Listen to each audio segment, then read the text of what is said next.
শিবির করতে বুকের পাট্টা লাগে, জামাত করলে বুকে সাহস লাগে। যেই বুকে ঈমান নাই, সাহস নাই, সেই শিবির করাও তো সহজ নয়। সেদিন এক মাহফিল থেকে আমি আসতেছি, আলোচনার পরে কিছু লোক বলতেছে এই যে শিবিরের বক্তা। আরে বেটা, জানিস শিবির কি? কে বলছে তোমাকে শিবির? শিবিরের বক্তা কে? শিবির কি? জামাত কি? তাদের ব্যাপারে আগে জানতে হবে এই মানুষটা কি, এরপরে তাকে কথা বলতে হবে।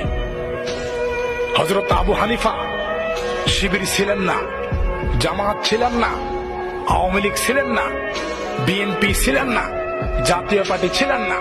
তারপরেও হযরত আবু হানিফাকে জেলখানার মধ্যে তাকে মেরে সেখানে হত্যা করা হয়েছে, সে শহীদ হয়েছে। আজকে জামাত, শিবির, আওয়ামী লীগ